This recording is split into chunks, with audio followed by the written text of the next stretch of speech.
Indonesia. Iya, apalagi Indonesia. Tetangganya banyak. Iya.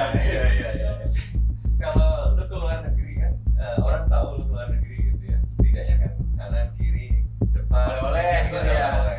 Belum di kantor. Kalau lu nggak ngasih upeti ke teman-teman kan, ada custom. Ternyata di gift juga biar aman. Gitu kan. Nah itu agak jadi secara tradisional itu kita ini kalau keluar pasti beli banyak. Iya. Cuman kemudian banyak yang stuck di ini di bea cukai gitu. Para birokrat kita itu tidak melihat gambar besar ya. Ketika dia menerapkan peraturan ini, dia menerapkan peraturan secara literal, secara lebih strict dan ruwet daripada maksud dibuatnya peraturan itu gitu misalnya. Karena kita nggak membicarakan maksudnya apa gitu kan. Iya, tidak bisa. Karena kemudian loss gambarnya apa. Jadi menurut gue yang perlu kemudian ditegaskan sekarang, daripada bea cukai ngomong aturannya begini maka pajaknya begini, jelaskan kenapa itu ditarik. Iya, benar. Jadi kenapa pajak itu muncul. Jadi perdebatannya itu bukan pokoknya aturannya begini, tetapi kenapa aturan itu muncul, tujuan besarnya apa, sehingga orang paham. Dan kalau tujuan besarnya apa, kita kemudian bisa mengukur tindakan itu perlu atau tidak gitu kan.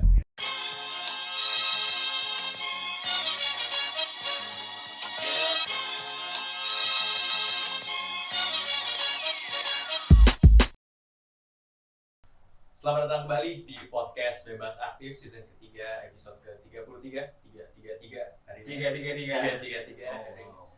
Nah, seperti biasa kali ini kita hanya bertiga. Kali ini ada Mas Sofan, ada Ikhlas. Kita akan mencoba menjernihkan apa yang sudah sangat keruh di media sosial.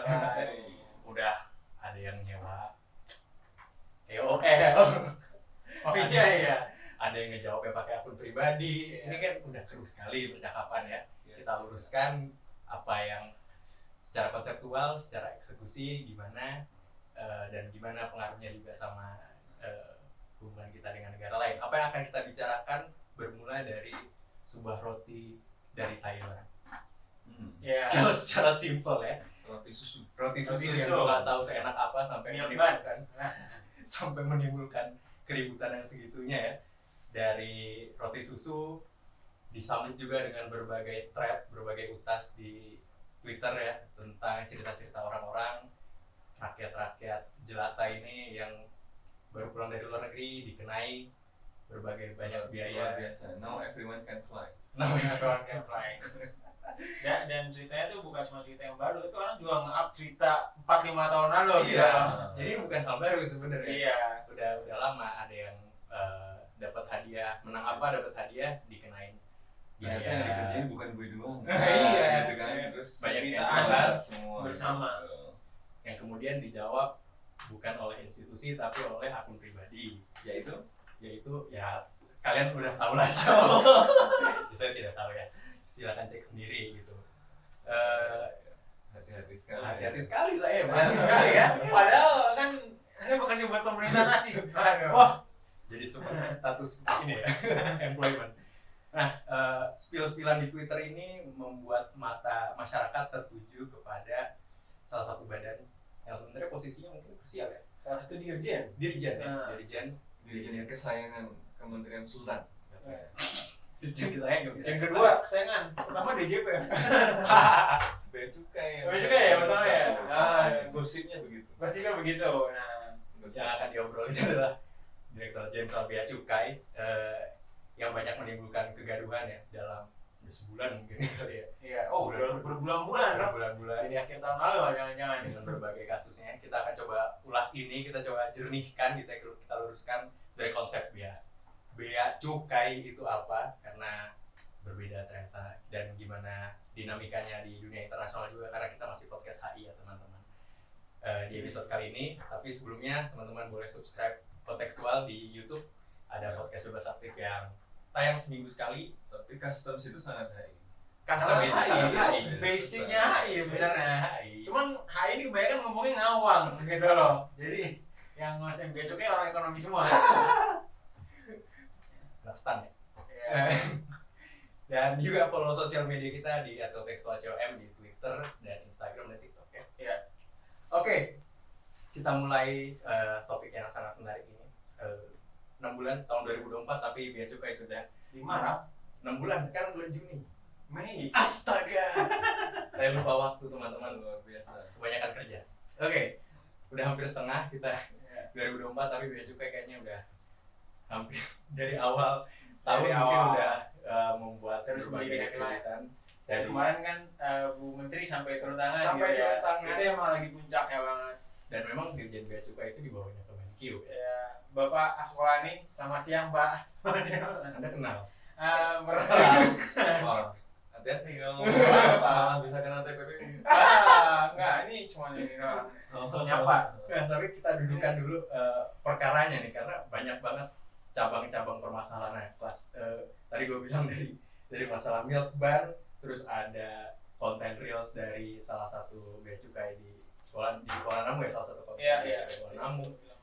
Menteri Perdagangan juga akhirnya turun tangan membalikan peraturannya dia. Menteri Keuangan turun tangan. Terus ada cerita-cerita dari netizen. Sebenarnya kalau kita coba lihat permasalahan ini tuh akarnya ada di mana, Mas? Gimana aja cabang-cabang permasalahan itu? Karena ini banyak jenisnya sebenarnya. Iya. Jadi seperti singgung tadi, ini kan sebenarnya bahasan yang sangat kaya karena berkaitan langsung dengan ya kedaulatan gitu. Meskipun penerapannya sangat praktikal. Jadi untuk bea cukai sendiri seperti namanya itu sebenarnya ada 2 unsur utamanya, ada bea dan cukai gitu. Meskipun ada juga dikenakan pajak gitu buat produk impor. Nah, bedanya ini apa aja gitu. Ya. Untuk bea itu sendiri sebenarnya kalau dalam bahasa ekonomi lebih sering dikenalnya atau juga perdagangan internasional itu sebagai tarif gitu atau bisa customs atau duties, itu semuanya satu hal yang sama. Jadi itu adalah suatu pungutan ya, persentase tertentu yang dikenakan oleh kita sebagai negara gitu terhadap kategori produk yang semua kategori produk lah pokoknya yang dikenakan dari tergantung masing-masing asal negaranya, masing-masing jenisnya. Jadi bisa beragam juga gitu, tapi in general ada gitu untuk customsnya berapa persen gitu, misalnya buat sepeda 10%, buat baju 15% dan lain sebagainya. Itu bea masuk. Jadi semua barang impor kecuali yang dia bea 0% itu kena bea masuk. Nah, Termasuk barang-barang yang lu beli liburan, lu beli Masuk. masuk kena bea. iya, ada yang kena bea gitu, ada yang bisa Iya. dikenakan bea. Ya. Dan kemudian ada juga cukai. Nah, cukai ini Oke. buat barang-barang tertentu aja seperti minuman beralkohol, terus produk-produk tembakau. Jadi mungkin sama kayak konsep kayak si tax kalau di dalam negeri ya. Jadi untuk produk-produk tersebut yang diimpor ke dalam Oke. negeri. Terus kemudian juga sebagaimana produk yang dijual di dalam negeri itu biasanya ada PPN ya, ada value added tax ya, atau juga kalau barang mewah ada PPNBM, itu juga dikenakan itu buat produk impor, namanya PDRI, pajak dalam rangka impor. Nah, Semuanya diambil negara. semuanya diambil negara, jadi banyak banget ini. Dinikmati Ya oleh tergantung Negara. alokasinya. Iya. Sebagian oleh yang bersama. Iya. Kan ada yang jadi jalan, Iya. ada yang jadi tol. Berarti kaya sekali ya negara ini ya. Ah, Ya, tapi yang membedakan sebenarnya adalah yang dipajakin apanya gitu Nah, kan. iya. Jadi kalau bea itu berkaitan dengan keluar masuknya Iya. barang ke dalam batas negara. Jadi dia Betul. dipungut karena dia lewat. Karena Jadi dia lewat. kayak inilah bajak laut. Oh iya, Jangan-jangan. nggak masuk bajak laut. Tapi ngomong-ngomong ini nyambung juga sama bajak laut karena istilah yang kemudian digunakan dalam bahasa Inggris untuk ngomong bea ini tarif. Ini kan dari Iya, tarif. nama kota di Spanyol bagian Oh, iya. selatan ketika Baru dulu wilayah sekitar Gibraltar itu jadi tempat yang apa ya, karena dia sempit tapi Iya. strategis, dia dilewati banyak orang, lalu ada sekelompok geng gitu lah ya, semacam bajak laut mungkin yang narikin dana kalau lewat sini, lewat tarifa ini harus bayar sesuatu. Nah itu yang kemudian disebut orang sebagai Kayak tarif. palang pintu Dari gitu ya. situ jadi tarif gitu. Jadi ya pada dasarnya memang sulit membedakan itu sebagai sesuatu yang voluntary atau nggak voluntary kan. Kalau mau lewat harus bayar ini gitu. Nah itu jadi tarif gitu.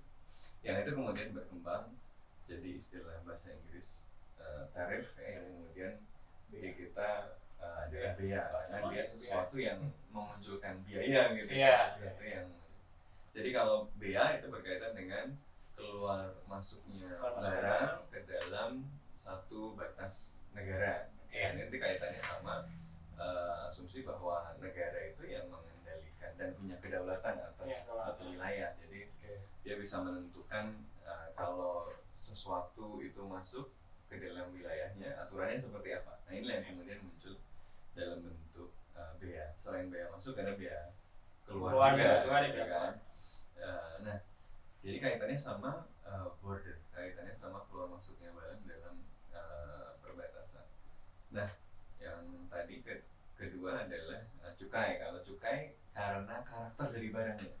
Jadi misalnya karena alkohol ini dianggap berbahaya atau punya dampak tertentu, ya, dia dikasih tambahan tarif supaya orang kemudian misalnya mengkonsumsinya secara lebih terbatas karena harganya jadi mahal. Makanya sekarang ada obrolan misalnya bea cukai terhadap rokok. Iya. Karena orang Indonesia kebanyakan ngerokok, Statusnya kan diposting mulu Iya, sama ini sebagai Polstat. insentif. Nah itu biar orang mengurangi merokok, maka dikasih bea biar agak lebih mahal. Iya. si cukai. Kok beda? Cukai ya. Dikasih cukai Cukai rokok, supaya sama-sama. kemudian jadi lebih mahal. Jadi cukai itu kaitannya dengan karakter benda secara khusus yang diputuskan oleh negara ya, dengan alasan apapun tadi. Nah, tapi sebenarnya kenapa sih negara memberikan aturan-aturan ini, ya kaitannya dengan ekonomi politik internasional, Iya, gitu kan, betul kaitannya sekali. dengan Mencari uang. ya bagaimana negara itu kemudian mengelola ekonomi. Ya pada dasarnya kan setelah Westphalia, walaupun kita nggak bisa lihat Westphalia sebagai satu titik yang kemudian setelah itu berubah sama sekali, tapi melalui proses yang panjang gitu ya, kemudian tumbuh sebuah semacam konsensus bahwa ya negara itu berdaulat atas satu teritori tertentu, dan dalam satu teritori tersebut negara kemudian memiliki kewenangan untuk mengelola segala aktivitas yang ada di atasnya, gitu kan, mengatur segala aktivitas yang ada di atasnya.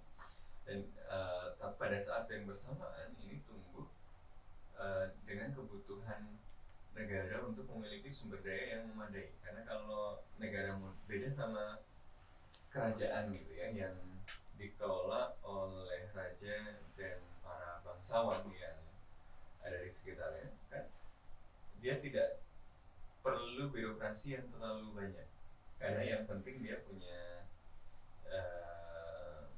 kesatria-kesatria yang nanti bisa ngambilin apa itu hasil panen gitu ya. Terusnya. Tapi dia nggak butuh birokrasi yang menjangkau sampai seluruh pelosok.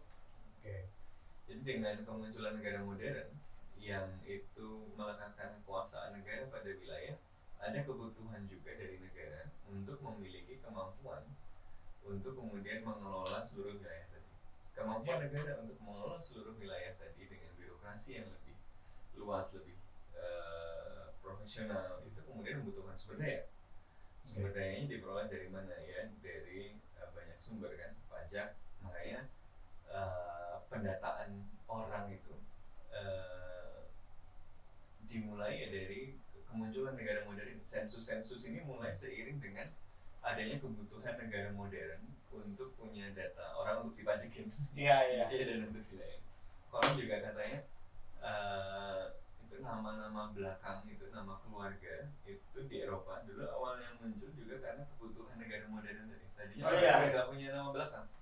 Sama kayak di sini ya. Si A anaknya ini, si B anaknya ini gitu ya. Tapi kemudian jadi ada kebutuhan nama belakang karena butuh disensus untuk dipajakin, untuk kemudian di data orangnya ada berapa sih? Dan seterusnya. Makanya barang juga Ya, disensus. kemudian barang dan seterusnya. Karena ada kebutuhan dari si negara modern ini. Nah, salah satunya adalah kemudian sumber daya apa lagi yang bisa diambil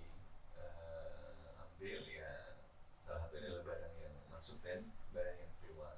Tapi sebenarnya bea atau tarif ini juga tentu ada sebelum zaman modern. Iya, dari Sebelum zaman negara kerajaan modern, juga. bahkan dari zaman dulu sudah ada satu record di Palmyra di Suriah. Surya. Itu isinya udah soal tarif masukin ikan asin. Ikan asin pun dibedain ikan asin yang diangkut pakai keledai sama ikan asin yang diangkut pakai alat transportasi yang lain. Nah, itu biayanya lain. Ya, sampai sekarang juga dihitung gitu loh. Ya karena ngaruh kali ya, zaman dulu kalau diangkutnya pakai apa. Zaman sekarang juga ngaruh mas. Beda ya. Pakai pesawat sama pakai kapal tuh beda karena cost itu di include itu sama freight. Jadi biaya transportnya juga dihitung. Iya. Jadi dulu freight-nya ini keledai sama kuda sama unta gitu dihitung juga gitu ya. Canggih juga ya. Para birokrat zaman dulu itu juga udah teliti gitu ya. Jadi sebenarnya sudah zaman dulu kenapa? Karena ya tadi ketika ada seorang yang melakukan sesuatu di tempat lain kan pasti banyak ancaman, banyak ketidakpastian gitu kan. Jadi dia awalnya dia muncul sebagai hadiah katanya. Oh biar saya dilindungi sama orang di sekitar sini, saya bayar. Jadi bang, amanin bang ya. Nah kira-kira gitu kan, amanin bang ya. Nah, gitu kan. Tolong gue dilindungi lah dari macam-macam ancaman gitu ya. Jadi awalnya itu voluntary. Lama-lama kemudian enak juga nih dapat beginian gitu kan. Terus yang bayar gue lindungi, yang nggak bayar nggak gue lindungi. Akhirnya lama-lama jadi semacam wajib. Ya, lama-lama nanti jadi wajib tadi gitu ya, jadi sesuatu yang wajib dan nggak cuma wajib tapi kemudian diakses sendiri sama negara, harganya sekian, nanti barangnya diperiksa dan seterusnya. Nah, ini ada kaitannya dengan perkembangan negara modern tadi gitu ya. Jadi sebenarnya udah dari dulu tapi evolusinya ke dalam bentuk modern, dalam bentuk kita yang sekarang yang memaksa yang negara kemudian menentukan ada dan seterusnya, ini berkaitan dengan ya kehadiran negara bangsa modern tadi. Nah, kenapa negara bangsa modern perlu masuk? Ya tadi ada konsepsi soal bahwa negara adalah wujud dari kedaulatan yang merepresentasikan kepentingan seluruh warga yang ada di dalamnya. Jadi bukan cuma si raja. Kalau dulu adalah ini hadiah untuk si raja atau si raja kemudian narikin duit tadi. Tapi kalau dalam konsepsi modern itu diambil bukan untuk presiden, bukan untuk yang berkuasa, diambilnya untuk siapa? Untuk rakyat. Jadi ambilnya untuk rakyat karena negara adalah representasi dari kepentingan rakyat tadi. Karena itu dia diambil dengan tujuan apa? Dengan tujuan untuk kemudian tadi mendanai aktivitas-aktivitas negara yang tujuannya adalah kepentingan masyarakat. Jadi dia bagian dari kebijakan distribusi misalnya, seperti pajak juga. Dia juga bagian dari kebijakan untuk melindungi perekonomian domestik, ya, perekonomian lokal. Jadi misalnya dulu di Inggris ada namanya corn law, undang-undang jagung. Walaupun yang karena nggak cuma jagung doang, banyak, cuma namanya corn law. Nah itu kenapa dilakukan supaya misalnya harga komoditas yang ada di daftar itu bisa kompetitif, yang domestik bisa tetap kompetitif dibandingkan harga barang-barang itu dari luar. Ya, tapi ini nanti dikritik oleh Ricardo dan kawan-kawan, ya bikin harganya jadi mahal gitu kan, bikin ekonomi nggak efisien. Nah, itu juga perdebatan soal cukai juga sekarang gitu kan. Makanya ada yang menarik dulu, salah satu kebijakan yang jarang diperhatikan dari orang yang dianggap bertanggung jawab mempersatukan Jepang adalah penghapusan tarif. Jadi Oda Nobunaga itu ya, yang dikenal karena ekspansi militernya gitu ya, serangan dia kan dikenal sebagai tokoh pemimpin yang kejam gitu ya. Tapi salah satu yang membuat dia bisa menyatukan Jepang juga bukan cuma karena military prowess, tapi juga karena kebijakan ekonominya yang agak aneh pada waktu itu. Jadi waktu itu kan kalau orang lagi mau perang, biasanya supaya kaya dia narikin pajak, dia narikin cukai, dia narikin tarif, dia narikin bea masuk gitu. Jadi ada bea masuk. Apalagi dia menguasai beberapa wilayah seperti yang strategis untuk perdagangan, Teluk ICB itu kan sangat strategis. Tapi yang justru dilakukan oleh Nobunaga adalah pada saat yang lain narikin tarif, narikin bea, dia bebaskan pedagang itu untuk masuk tanpa ternyata justru dengan itu ekonominya tumbuh. Jadi kalau mau gitu sih ya. jadi Eno Bumnaga itu kemudian justru menggunakan pembebasan tarif tadi sebagai instrumen untuk menumbuhkan ekonomi. Nah, ini perdebatannya kan di situ. Jadi ada yang berpendapat tarif itu penting karena dengan tarif kita bisa melindungi ekonomi domestik, kita bisa mendistribusikan keuntungan dari transaksi internasional. Tapi pada saat yang bersamaan ada yang percaya bahwa kalau ada tarif justru masyarakat dirugikan karena harga barang-barang jadi mahal, kalau kan sumber daya jadi tidak efisien. Benar-benar. Ya. Nah tapi oke, tadi sebenarnya berarti ya masuk akal sebenarnya keberadaan bea cukai dan atau bea itu sendiri ya untuk tadi ekonomi lokal, terus pendapatan negara. Tapi apa yang itu masuk akal, tapi apa yang membuat kasus-kasus di Indonesia ini kontroversial kan sejauh mana itu diberlakukan gitu. Iya. Masa ada denda berapa? 450%. Terus barang-barang yang menurut gua nggak usah lah di beain gitu. Misalnya dibatasin alas kaki harus berapa 2 pasang atau tas yang hal-hal yang sebenarnya ya udahlah gitu, nggak usah terlalu diperhatikan atau nggak usah dibeain terlalu banyak, apalagi dengan denda yang 400%. Terus ada kasus-kasus kayak apa yang SLB itu Ya, ada alat-alat. nah itu banyak banget soal gitu tuh. Alat-alat, terus bahkan mainan, dan ya alasannya adalah mereka dikenai denda atau barangnya nggak dikirim karena mereka tidak memenuhi syarat gitu. Nah pas Gue juga pernah ngalamin itu. Waktu pandemi, gue kan punya beberapa teman dari luar lah ya, yang siap ngasih bantuan. Waktu itu kan kita butuh masker dan masker masih mahal banget. Jadi gue kontak teman-teman gitu. Ada teman-teman dari luar yang siap dan ngumpulin masker lah ya, dikirim ke Indonesia. Kok nggak nyampe gitu. Terus gue dapat kabar dari bea cukai itu disuruh bayar sekian juta gitu ya. Itu padahal ini donasi. Jadi wah, males juga ngurusnya gitu kan. aslinya gratis, Disuruh bayar, tapi itu kemudian disuruh bayar. Jadi akhirnya ada beberapa kali peringatkan, kalau nggak diambil nanti disita gitu. Ya udahlah, karena disita. Gue yang jelas gue nggak ambil. Iya. masih disuruh sampai sekarang masker. Jadi gue ngomong ke teman aja di sana. Ya maaf ya, ini ketahan di ini. Dan masker kan kemudian udah jadi nggak terlalu langka kan, maksudnya madingnya udah terbit gitu. Waktu butuh ketahan, ya ribet urusannya. Ya udahlah, udah malas. Habis itu lama-lama juga masker kan banyak ya karena Produksi sih naik. tapi mungkin juga gue paham, mungkin ada diduga ini menimbun atau apa gitu kan. Waktu itu kan banyak yang impor masker juga dalam jumlah besar untuk menimbun gitu ya. Tapi ya rada malas aja kalau harus ngurus macam-macam gitu kan. Ya jadi kalau yang dijelasin sama Mas Usman di awal tadi kan, ini bea ini kan semacam kebijakan makro gitu sebenarnya, ya kebijakan dagang gitu kan sebenarnya, tapi tarif berapa persen, ada barang apa aja. Tapi kalau di kasus ini khususnya, ini kan sangat, yang kasus perdagangan ini kan sangat berkaitan dengan individual gitu kan. Jadi memang buat mereka yang sebenarnya bukan pelaku perdagangan gitu kan, tapi mereka yang ya suka keluar negeri bolak-balik atau ada yang dikirimin barang dari luar tadi, atau matok-matok justip lah gitu kan, yang itu tuh kemudian jadi ya objek dari bea yang semakin ketat ini gitu. Nah menurut gue oleh karena itu fokusnya agak sedikit beda gitu. Nah ini mungkin kalau buat banyak orang, terutama kalau yang di Twitter itu kan udah ngeliat kalau ya ini bagian dari kayak usaha buat pemerintah emang ketat, atau istilahnya tajam ke bawah gitu, bukan ke bawah sih, tajam ke tengah, ke kelas menengah gitu loh, sebagai orang-orang yang banyak melakukan transaksi macam ini kan, banyak keluar negeri, banyak transaksi internasional.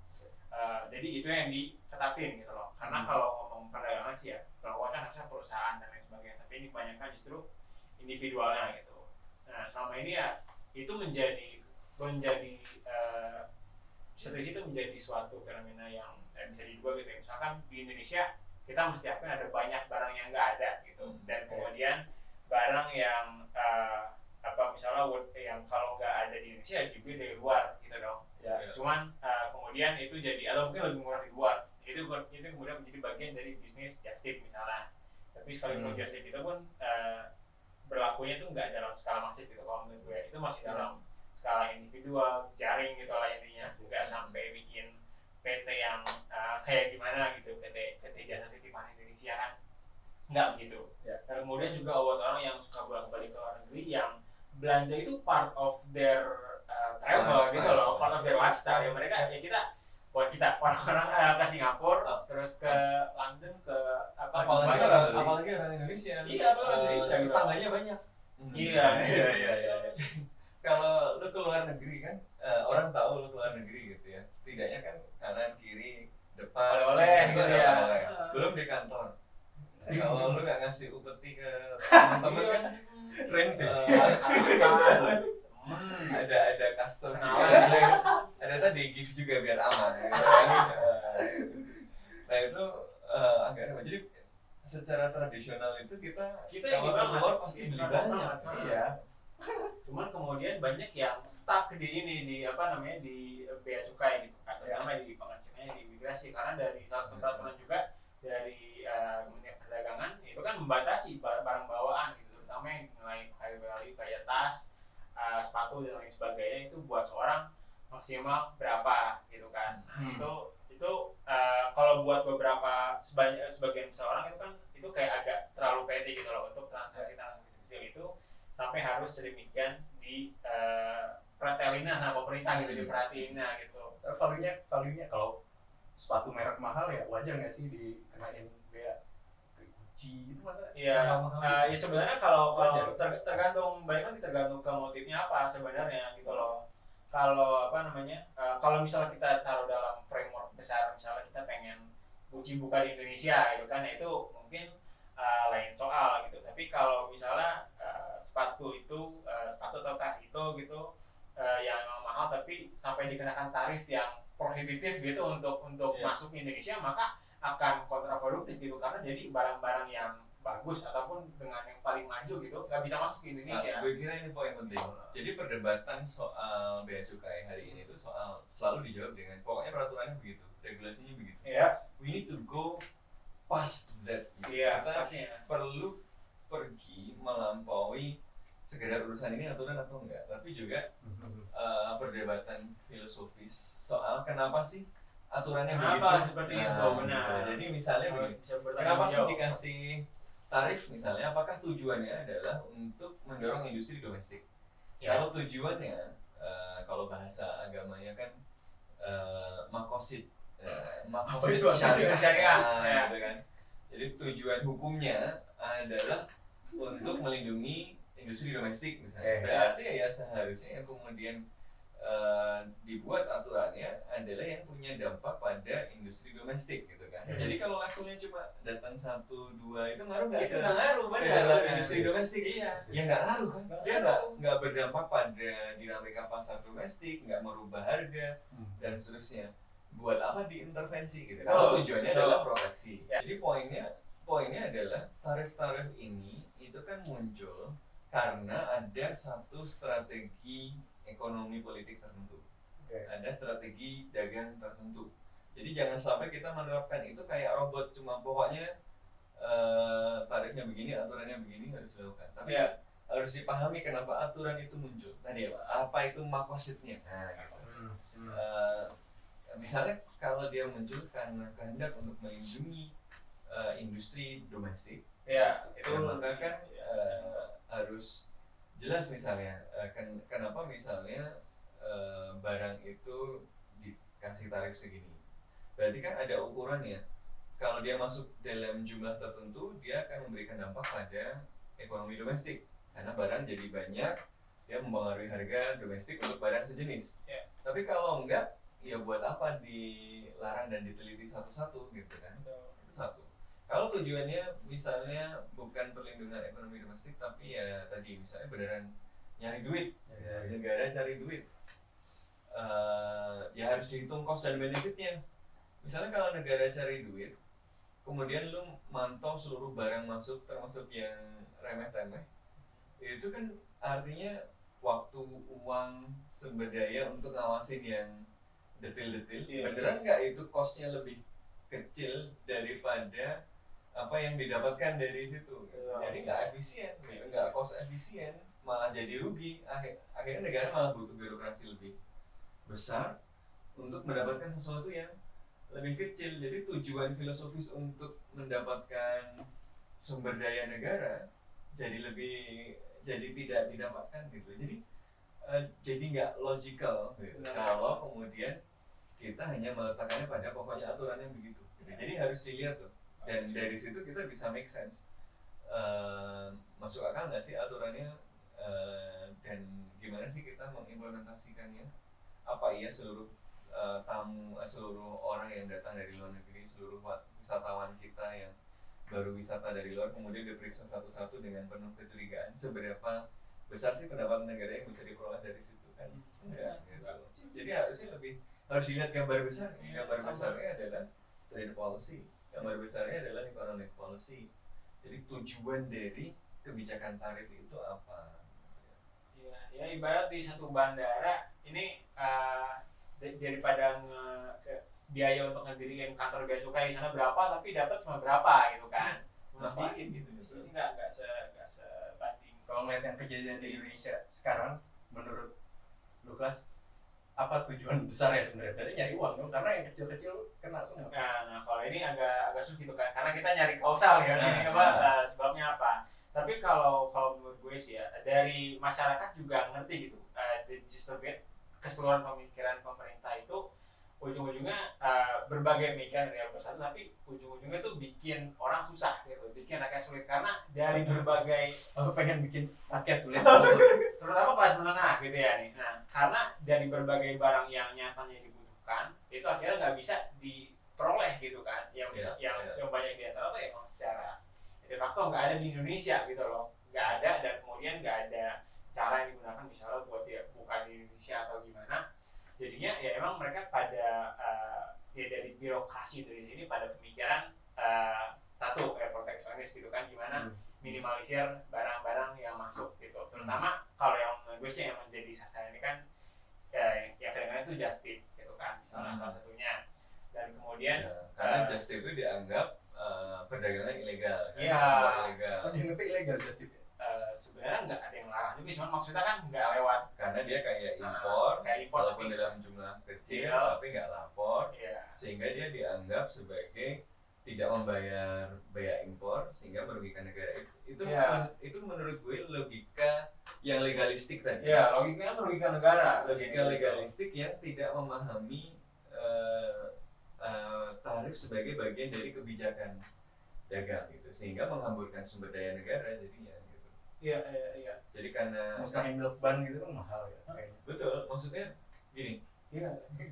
kalau menurut gue itu karena para birokrat kita itu tidak melihat gambar besar ya. Ketika dia menerapkan peraturan ya dia menerapkan peraturan secara literal, secara lebih strict dan ruwet daripada maksud dibuatnya peraturan itu gitu misalnya. Karena kita nggak membicarakan maksudnya apa gitu. Karena kemudian loss gambarnya apa. Jadi menurut gue ya perlu kemudian ditegaskan sekarang, daripada bea cukai ngomong aturannya begini maka pajaknya begini, jelaskan kenapa itu ditarik.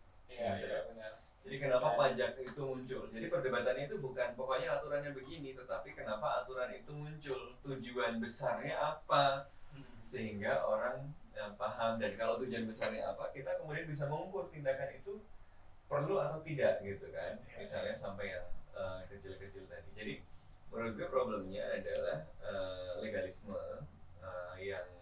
dan birokrasi kita yang rigid, yang membuat gambar besar tadi, kebijakan tarif tadi tidak dilihat hakikatnya gitu ya, tidak dilihat gambar besarnya, tetapi kemudian ya udah dianggap aja pokoknya semua potensi pelanggaran itu dianggap sebagai bahaya, tapi nggak dihitung cost dan benefitnya. Jadi kayak misalnya kemudian mereka karena hitungannya adalah legalistik, maka yang dihitung adalah itu potensi kerugian negara. Ya, sekecil apapun kerugian negara harus diambil. Tapi kalau kita lihat gambar besarnya, justru kalau kemudian misalnya nih kerugian negara, potensi kerugian negara dari just tip itu sekian. Tapi untuk mengawasi just tip yang kecil-kecil Iya, yang tidak kecil berdampak gitu pada loh. pasar itu, kemudian negara mengeluarkan cost yang lebih besar dari itu malah merugikan negara kan. Kebijakan yang lebih merugikan negara lagi gitu. Iya. Karena kalau kemudian kita melihatnya ke makosid syariah tadi gitu ya, ke dalam penyebab kenapa sebuah kebijakan muncul tadi, seharusnya kemudian nggak make sense nih ngejar yang kecil-kecil gitu, karena toh dia nggak berdampak ke pasar domestik, toh dia kemudian yaitu petty aja lah ya, kecil-kecil aja gitu ya, nggak, kalau diambil juga nggak membuat negara jadi kaya. Kalau kita pantau sangat keras, malah justru membuat negara harus mengeluarkan sumber daya besar gitu kan. Jadi nggak rasional gitu. Ya. Tapi ya itu sebenarnya kalau dari kebijakan impor sendiri ya sebenarnya bukan cuma ngomong ke individu lah, tapi emang in general juga emang dibikin sulit gitu kan. Kayak untuk impor sebenarnya Mas Sofwan gitu, atau mungkin ada SLB yang mau mengimpor, itu memang pada dasarnya nggak bisa mengimpor gitu loh. Karena yang impor tuh harus perusahaan. Harus ada izin. Ya, harus ada perusahaannya. Terdaftar. Iya, ada namanya API, itu angka pengenal impor gitu kan. Jadi kalau importir, jadi harus, kalau perusahaan yang mau impor tuh harus punya itu.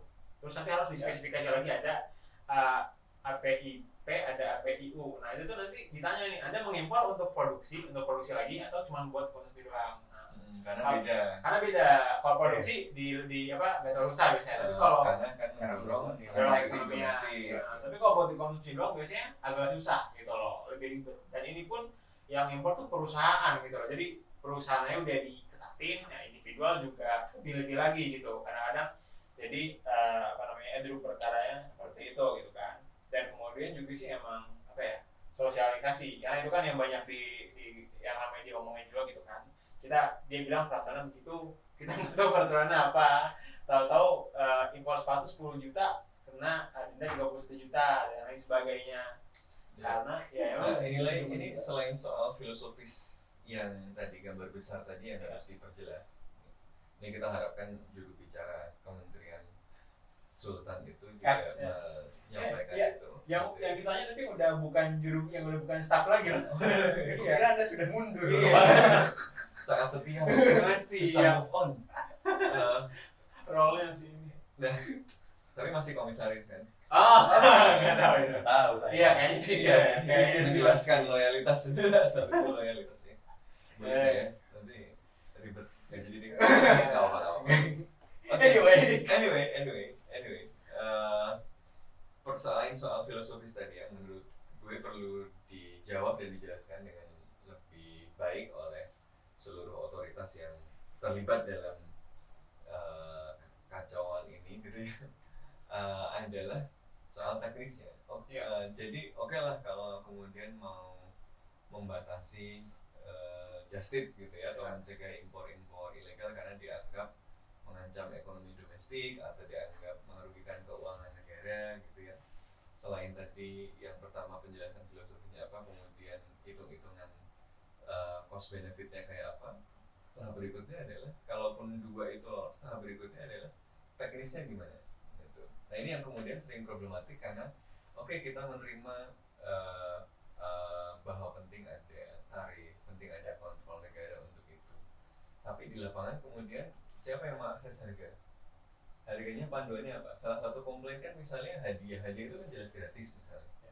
Iya. Habis menang lomba nyanyi kan. Benar. Nah ada piala. Pialanya diakses kemudian tiba-tiba muncul harga Harga dari mana iya. gitu loh, mau hadiah. Mendingan kita nggak menang. Nggak menang gitu. Habis bikin game kemudian dikasih hadiah CD. Iya. Kemudian tiba-tiba muncul harga di situ. Lah itu kan nggak make sense. Gitu.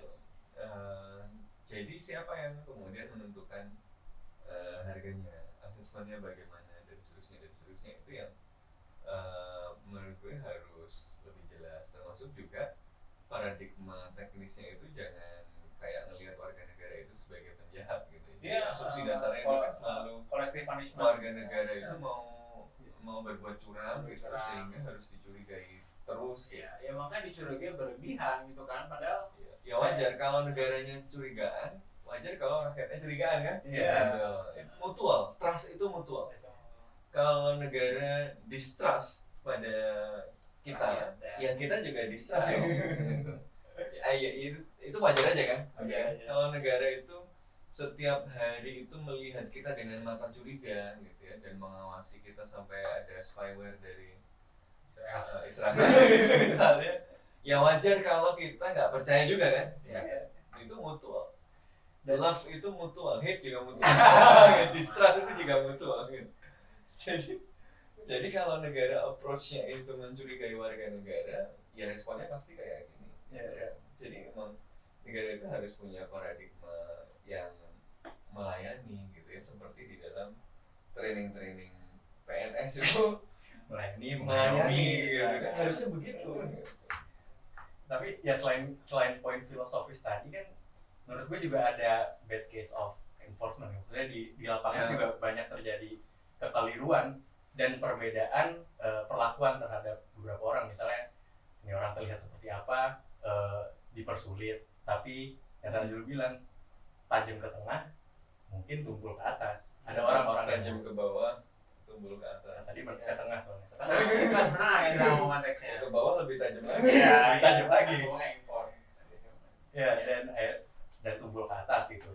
Dan akhirnya muncul tadi distrust, kecurigaan di masyarakat kalau ini aturan seribet ini, pajak bea tinggi siapa sih yang diuntungin? Apakah banyak yang bilang di media sosial, bukan gue yang bilang, apakah mungkin ordal ini menjadi ini jadi industri sendiri untuk jalan pintas biar lebih lancar, nggak usah bayar bea atau biar ada siapa kelas yang sebenarnya diuntungkan dengan adanya strategi ini atau paradigma ini gitu. Kalau misalnya tadi industri lokal, apakah industri lokal beneran diuntungkan dengan adanya aturan-aturan ini gitu. Kalau misalnya soal pendapatan negara, apakah persentase dari aturan-aturan ini itu tadi cost efisien apa enggak, apakah menyumbang uang yang besar kepada tabungan negara apa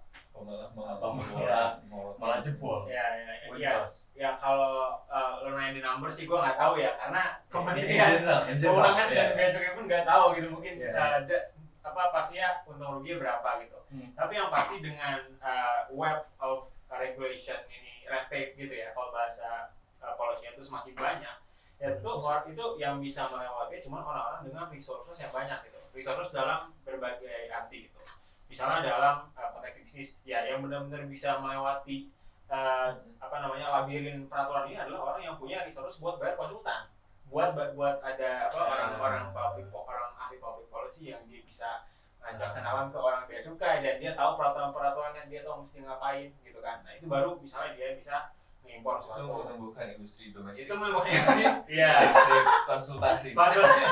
Tapi jadi harga barang-barang juga tetap jadi mahal kan, nanti masuk ke biaya barangnya juga masuk ke biaya barangnya juga yang biaya konsultan 1M nih. Kenapa ini? Nah itu atau harus dalam arti yang lainnya, harus politik, misalnya dia pejabat tinggi di kementerian, di lembaga atau di lain sebagainya, atau keluarganya. Jadi ya memang ada resources yang lain yang kemudian bisa jadi peraturan ini dikecualikan gitu kan, baik secara formal ataupun tidak gitu loh. Jadi sehingga tidak terkena dari peraturan tersebut. Tapi sebenarnya kalau mau dilihat perspektif besar tetap aja nyusahin kan ya sebenarnya buat semua orang gitu kalau regulasi dari ini tuh ya berlebihan gitu loh. Karena kita semua bisa ngerasain ini regulasinya berlebihan gitu loh, karena sengaja yang mudah-mudah dipersulit gitu. Satu, power tends to corrupt. Ya. Jadi kalau lu punya power, lu punya kewenangan atas orang lain, lu itu kalau nggak ada checks and balance yang memadai, tata kelola yang memadai, pasti abusif. Jadi ketika ada relasi kuasa yang tumpang dan tidak ada kendali atas relasi kuasa itu, ya pasti potensi abusif. Payatan mana? Gitu. Itu misalnya ya ada hak untuk majekin, untuk akses, untuk menentukan, tapi nggak ada kontrolnya. Benar. Societal kontrolnya kurang. Apalagi kelihatan orangnya lemah, lugu gitu kan, ya tendensi untuk melakukan itu dengan dengan penyalahgunaan kekuasaan tinggi. Makanya perlakuan orang yang kelihatan ini orangnya bisa ngelawan, bisa punya checks and balance, itu beda sama orang yang kelihatannya lugu, kelihatannya nggak bisa ngelawan, kelihatannya lebih lemah gitu kan. Jadi apalagi nanti kalau sama pejabat, oh ini ada checks and ini lebih berkuasa lagi gitu. Jadi ini memiliki power gitu. Jadi meskipun aturannya, jadi aturan itu tidak diterapkan dalam situasi netral, tapi dalam situasi yang ditandai dengan ketimpangan kuasa gitu. Nah ini artinya apa? Artinya tata kelolanya jelek. Iya, tata kelola jelek. Dan kemudian Tata kelolanya jelek. di era sosial media sekarang dengan asimetrinya ya powernya ada misalnya kalau sesuatu viral.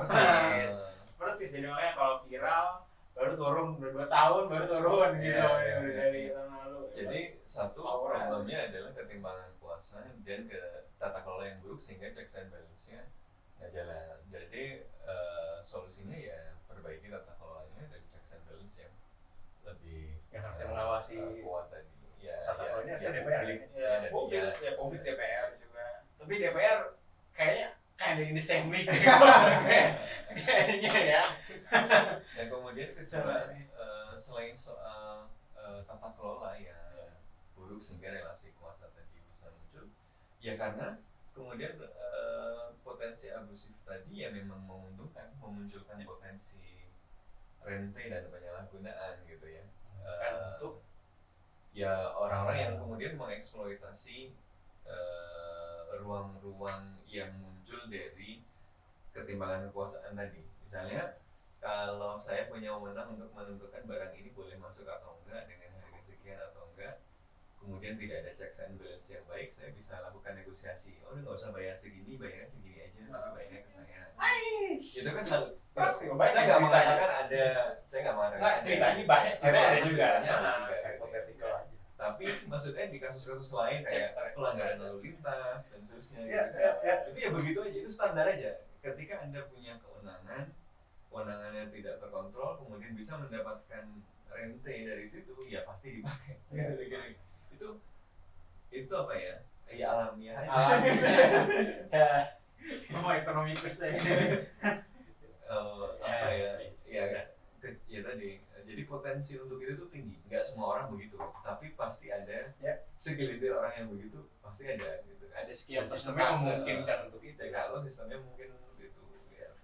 Apalagi kalau kewenangannya nggak cuma ketika berinteraksi ngasih tarik tadi, kewenangannya misalnya ketika barang-barang udah nggak bisa lewat, numpuk di gudang, diapain ya? Dan seterusnya. Ini dialokasikan ke marketplace. Itu akuntabilitasnya juga gimana? Gitu kan, karena banyak komplain tuh barang-barang dilarang masuk tapi tiba-tiba muncul di marketplace. Nah, dari mana gitu kan? Maksudnya magnitude barangnya aja gitu loh, ini yang ketampil sih banyak banget. Padahal dan itu kemudian nanti bertentangan dengan tujuan dari adanya tarif tadi kan. Katanya biar nggak mempengaruhi pasar, tapi ketika kemudian dia ketahan nggak bisa masuk, tiba-tiba muncul di marketplace, malah berdampak pada pasar. Publik tujuannya tidak tercapai misalnya, publik juga dirugikan karena nggak dapat akses yang langsung. Jadi levelnya macam-macam nih yang harus dijelaskan dan diperdebatkan. Pertama level filosofisnya, kenapa sih kebijakan ini ada gitu. Dan ini yang harus jadi panduan untuk implementasi. Nggak semua yang kemudian tidak sesuai peraturan itu harus harus ditindak secara rigid, karena tadi ada level urgensi berdasarkan strategi besar tadi dan cost yang harus dikeluarkan. Apa ya setiap orang harus diskrutini seperti itu, semua barang kecil. Kalau dampaknya kecil-kecil ya lewat aja lah. Ya, mungkin ya random sesekali gitu, tapi nggak perlu terlalu mencurigai warga negara gitu. Kemudian yang kedua level praktis gitu ya, bagaimana misalnya menentukan kriteria-kriteria. Kemudian level ketiga adalah memperbaiki tata kelola dan bagaimana memastikan tata kelolanya yang potensial memberikan relasi kuasa yang timpang itu kemudian bisa diawasi sehingga relasi kuasa yang timpang tadi tidak dieksploitasi oleh oknum-oknum. Ya, karena oknum lama-lama menjadi Satu lembaga. Oknum itu lembaga. Ya oknumnya dulu staf bawah, sekarang udah ini, udah ada beberapa level yang memang Iya, iya. harus di tackle sekaligus gitu. Dan ini hal yang sangat penting karena semua yang berkaitan dengan fiskal itu pasti sensitif. Ya. Karena itu berkaitan dengan negara mengambil uang dari masyarakat. Dan ketika negara mengambil uang dari masyarakat, itu negara tidak sedang sekedar mengambil uang. Itu adalah relasi fundamental antara negara dengan warga negara. Kayak kita rela membayar pajak, rela membayar ini karena kita percaya bahwa negara itu akan menjalankan mandat kita. Ada kontrak sosial antara kita menyerahkan sebagian kedaulatan, menyerahkan sebagian yang kita hasilkan kepada negara karena kita yakin bahwa negara kemudian akan menggunakannya untuk kepentingan bersama yang akan menguntungkan kita. Ya. Jadi ini adalah relasi yang menandai sebuah negara yang beradab gitu. Ya. Kalau Mantap. hubungannya tidak sehat, ya negaranya nggak sehat. Negara toksik. Ya. Di budget dibuat pesta ulang tahun, Ya. untuk makan siang berjuta-juta. Waduh. Jadi kita ya perlu ya memastikan bahwa apa yang kita berikan kepada negara dan yang negara berikan kepada kita itu semuanya diawali dari komitmen bersama untuk menghadirkan keadaban publik gitu ya, kondisi yang lebih baik untuk kita semua. Dan itu cuma bisa dilakukan kalau negara itu mulai melihat bahwa warga negara itu bukan calon penjahat, bahwa warga negara itu adalah pemberi mandat. Jadi direktur bea cukai itu hanya Tuanku ya. Iya. Aku mau ngomong gitu ke Raffi. Kita yang menggaji mereka. Oke, kira-kira begitu. Oke, kelas terakhir kali ya karena udah jam 8 nih. Terakhir, mungkin kita agak lihat secara global juga ya, karena sebenarnya di tatanan dunia liberal ini dan di era globalisasi ini, itu sebenarnya kan tarif di discourage ya, maksudnya sebisa mungkin negara tarifnya rendah, free movement of goods, free movement of people, free trade dan macam-macam itu. Tapi dengan kebijakan seperti ini, wave of regulation yang sangat mumet ini, sebenarnya posisi Indonesia atau ya relasi Indonesia dengan mungkin perdagangan dengan negara lain atau diplomatik dengan negara lain itu bermasalah nggak sih? Apakah kita menjadi lebih citranya lebih negatif untuk barang masuk ke Indonesia karena lebih sulit nih barang masuk ke Indonesia itu? Ya sebenarnya kalau secara perdagangan ya, karena tadi kan ini kita ngomongnya lebih ke hal kecil lebih keras, jadi sebenarnya nggak begitu ngaruh gitu ya, karena yang ngaruh itu sebenarnya actual tarif lainnya gitu, penetapannya berapa persen. Tapi kalau misalnya masalah biaya cukai di bandara itu mikro gitu kan, itu barangnya tuh dikit-dikit gitu. Ya barangnya tuh dikit-dikit, tapi kan ya cuman ya yang kelihatan Indonesia emang cukup ketat gitu dalam hal itu misalnya, karena kalau kita lihat tengok negara lain misalnya kayak di Amerika Serikat, ya itu tuh nggak seketat itu gitu loh, dan mereka emang relatif lebih open, misalnya buat barang yang dikira nilainya di bawah berapa ratus dolar, tapi itu ya bisa masuk aja gitu loh, regardless misalnya jumlahnya bawa berapa orang just tip dari Jepang apa dari mana gitu, itu bisa masuk aja gitu. Milk ban lolos ya Amerika ya? Milk ban lolos aja, terus kayak nggak perlu dibakar kayak di sini mungkin gitu. Jadi kalau dari sisi restriksinya itu, dan tapi kalau secara internasional emang nggak ada dampaknya. Makanya kalau balik ke masalah akuntabilitas tadi harus datang dari kita sendiri, karena ya dari luar nggak ada yang kontrol gitu sama sekali. Ini emang balik ke negara masing-masing, dan concernnya apa sih? Kalau buat negara lain mungkin ada juga yang lebih concern ke security, itu agak lebih banyak dibatasin barang-barang yang lebih sensitif, yang bisa dual use misalnya. Tapi kalau buat Indonesia kan ya concern lebih proteksionis, nah jadi emang secara umum pengen meminimalisir pokoknya barang yang masuk ke Indonesia seminimal mungkin, biar duitnya di sini aja putar. Sampai milk ban itu emang harus dibakar ya, nggak bisa dimakan aja ya, kan habis juga ya? Regulasinya begitu. Harus dibakar. Regulasinya begitu. Kan kenyang ya kalau dimakan, habis juga tapi kan kenyang kita. dihancurin kayak alkohol gitu ya di bulldozer Iya, ini. iya, kayak Minyak ban. ganja dibakar. Semuanya kan bising juga. Bahaya. Sejauh ini regulasinya masih begitu. Masih membakar makanan ya. Mungkin ke depan bisa diubah. Bisa tolong ya dimakan Siap. atau Karena kalau Pak nggak Dirjen. dibakar, kalau nggak Pak dimusnahkan, nanti masuk ke pasar kan? Iya, Masuk ke benar, pasar benar. dan distorsi. Ntar- Gagasannya begitu. Ntar roti kok ngeluh gitu. Iya. Kok tiba-tiba dengan ban? Ban gitu. kan bisa orang-orang pegawainya bisa dimakan juga atau bisa bikin industri sendiri jasa makan barang sitaan.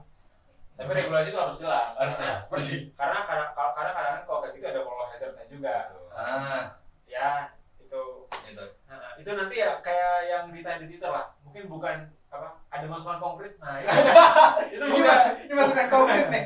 Enggak, kita kan kritik aja gitu pokoknya kan. Kita kritiknya in general format pembuatan kebijakan. Ya, Maksudnya konkretnya adalah ya kalau mau dipercaya warga negara, ya percaya warga negara Iya. juga. Ini relationship yang sifatnya dua arah. Ini itu ikatan antara negara dan warga negara yang harusnya diwarnai dengan trust.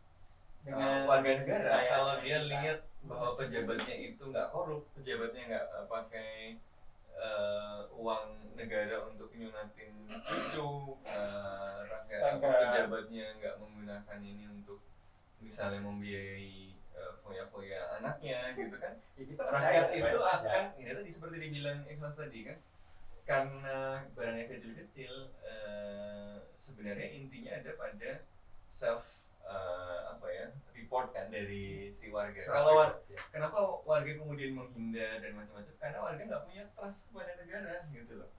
Jadi kalau negara punya trust kepada negara, warga negara itu akan declare dengan senang hati loh, saya bawa ini, karena saya tahu ini akan kembali kepada kita lagi, pada kepentingan umum gitu ya.